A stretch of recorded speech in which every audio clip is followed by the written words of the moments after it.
Olá, olá, oitavo ano, tudo bem com vocês? Eu espero que sim. Hoje nós vamos revisar, na verdade, conteúdos que já foram vistos por nós para revisão, para avaliação, porque agora vocês vão fazer aí as atividades, né, para concluir o capítulo 6, né, na nossa aula, no dia da aula presencial e o dia que vocês também realizam as atividades em casa, nós vamos concluir aí o capítulo 6, né? E para isso vamos revisar aqui rapidamente, né? Período composto e polissemia, tá? Para que vocês estejam aí afiados no momento de fazer as atividades, tá? Então vamos lá.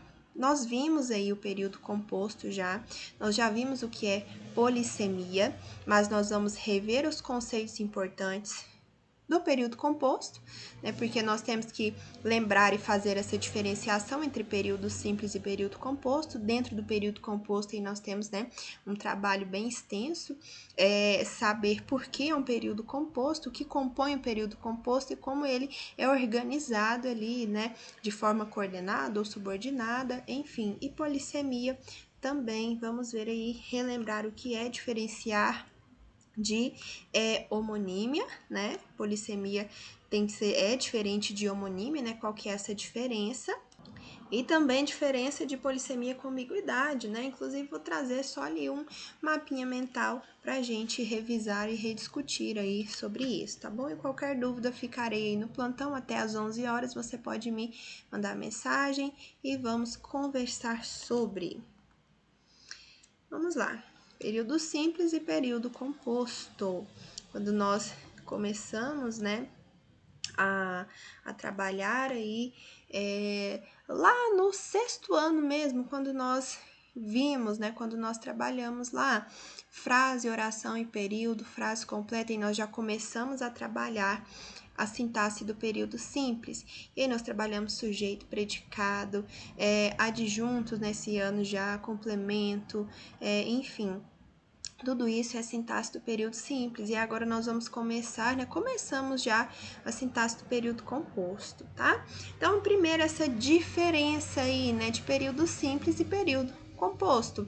O período simples é aquele que apresenta somente uma oração, né? Se eu tenho uma oração ali dentro daquele período, eu tenho a presença de somente um verbo, eu tenho um período simples, certo? É uma frase completa, né? A oração é uma frase completa e eu tenho essa frase completa, essa oração dentro de um período, né? O período é aquele espaço enunciado ali que termina num ponto final, num ponto de exclamação ou reticências. Veja só, tem alguns exemplos aqui. Vou pegar um marcador de texto aí pra gente, ou a caneta, pra gente ir marcando o verbo, né? Já acordamos. Eu tenho verbo? Claro, acordamos. Eu tenho um verbo somente, então isso daqui constitui-se uma oração. Ponto final, terminei o período. Aqui é um período simples, tá bom? Porque só tenho uma oração.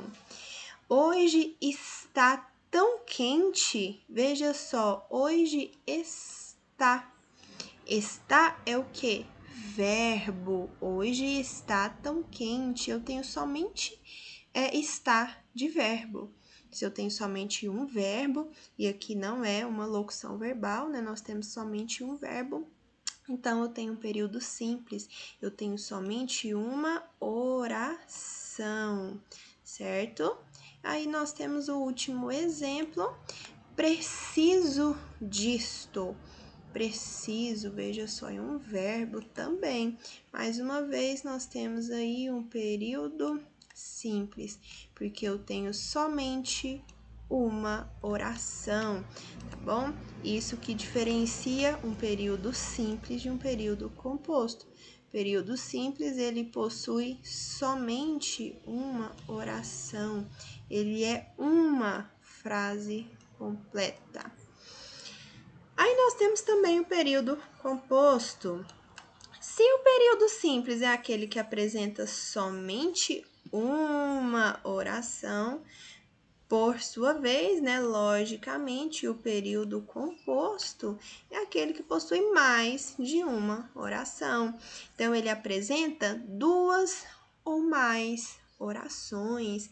E aí, a partir dessa organização dessas orações dentro do período, é que nós vamos trabalhar a sintaxe do período composto, que é aí o assunto do nosso quarto bimestre, é o assunto do 9º ano também, na sua maior parte ali, no primeiro semestre todo, trabalhando a sintaxe do período composto, né? Um conteúdo aí extenso, denso, mas que de pouco a pouco a gente vai conseguindo vencer, né?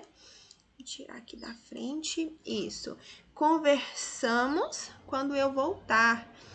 Eu tenho aqui exemplo de período composto, né? Então, tem mais de um verbo. Quais são eles? Conversamos quando eu voltar. Eu tenho mais de um verbo. Se eu tenho 2 verbos, quer dizer que eu tenho 2 orações. Então, é período que? Composto. É sua obrigação, veja só, é sua obrigação explicar o que aconteceu. Eu tenho aqui 3 verbos, professor, isso pode? Pode. Apresenta 2 ou mais orações, né? Então, aqui eu tenho mais uma vez período composto. Veja só, descansou é um verbo. Professora, tem uma vírgula, acabou o período? Não, vírgula não encerra período, tá bom? O que encerra período é ponto final, ponto de exclamação e reticências. Descansou, passeou e fez o que mais quis nas férias. Veja só, eu tenho 4 verbos aqui, período composto, tá bom? Então, o número de orações depende do número de verbos presente no enunciado. Então, se eu tenho um enunciado aqui que possui uma oração, é porque possui um verbo. Se eu tenho 4 orações, é porque possui 4 verbos, né? Então, o número de orações depende do número de verbos presente aí no enunciado, no caso, período. Vamos lá. Conforme a sua formação, o período composto é classificado em período composto por coordenação e período composto por subordinação. O período composto por coordenação é quando as orações são independentes. Deixa eu até pegar aqui marcador de texto. Essas orações são o quê? Independentes entre si, independentes uma da outra, né? Ou seja, cada uma delas tem sentido completo. Elas não precisam de um outro termo, outra oração para completá-las. Então, elas são independentes porque são completas. Exemplo, levantou e começou a trabalhar. Aqui eu tenho levantou, aqui eu tenho começou a trabalhar. Eu tenho 2 orações que são ligadas aqui para uma conjunção, nós já vimos conjunção também, né? São orações coordenadas, elas não desempenham uma relação sintática em relação à outra, porque ambas são independentes, tá? Assaltou a loja e correu pela porta dos fundos mais uma vez. Assaltou a loja, essa marcação minha aqui não ficou muito legal não, deixa eu arrumar. Aê, agora melhorou, né? Aqui eu tenho uma oração, outra oração ligadas por uma conjunção. Assaltou a loja, primeira oração. Segunda oração, correu pela porta dos fundos. Ambas orações, né, estão unidas aqui pela conjunção e são orações coordenadas. Elas estão ali organizadas dentro de um período composto, porém elas são independentes. Por sua vez, o período composto por subordinação, aí as orações, elas são subordinadas, elas são dependentes, né? Nós temos ali uma relação de dependência, ao contrário da oração coordenada, né? Elas relacionam-se entre si de forma dependente. Até faltou aí essa palavrinha, dependente. Por que ela é dependente? Porque ela vai realizar uma função sintática. E quando nós tratamos da relação sintática, da função sintática, é um termo em relação a outro, por isso que relacionam-se entre si. Por exemplo, eu tenho um objeto direto, que é uma função sintática que depende, né? Eu tenho um verbo ali que depende desse objeto direto. Então, eu tenho uma oração que vai funcionar como objeto direto, porque ela vai completar o sentido de um verbo transitivo direto. Então, é uma oração subordinada que tem essa função sintática, tá? Então, o período composto por subordinação é isso. Aí eu tenho aqui alguns exemplos. Espero terminar os enfeites até que os convidados comecem a chegar. Espero terminar. Terminar o quê? Os enfeites até que os convidados comecem a chegar. Fiz a receita mesmo sem saber quais ingredientes levava.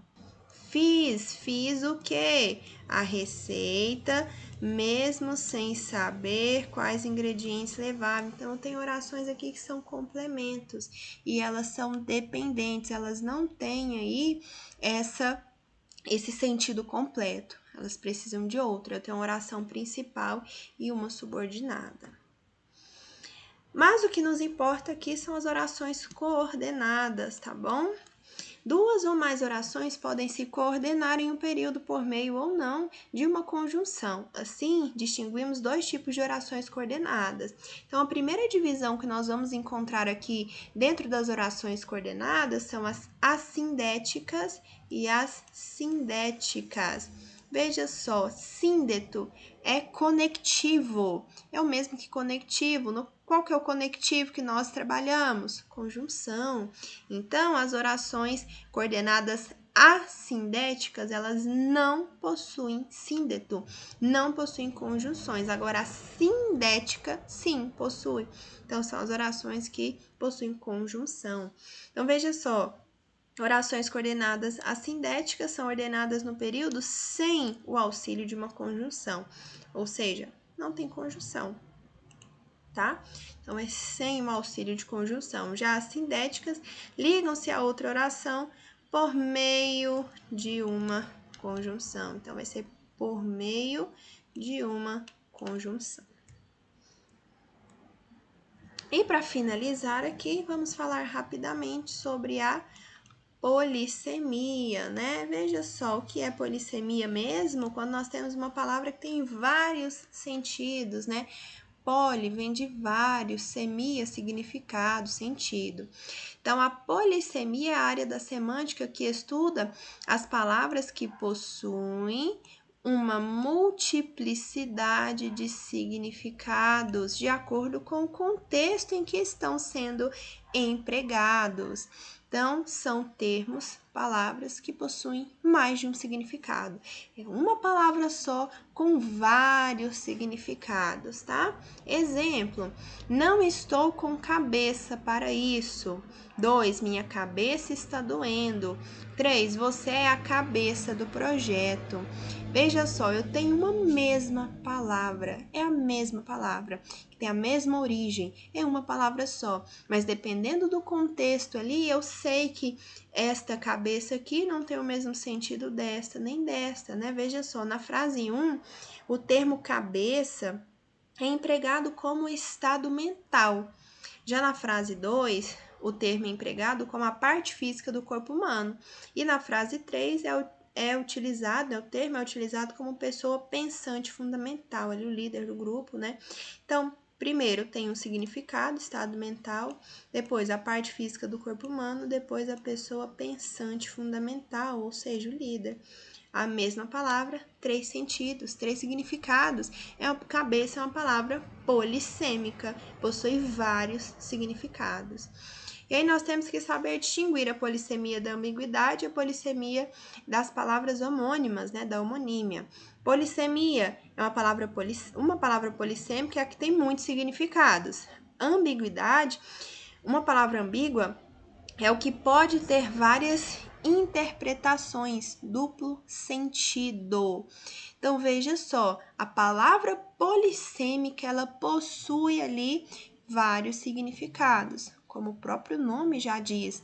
Agora, ambiguidade é quando eu tenho um probleminha ali em que há um duplo sentido na minha construção.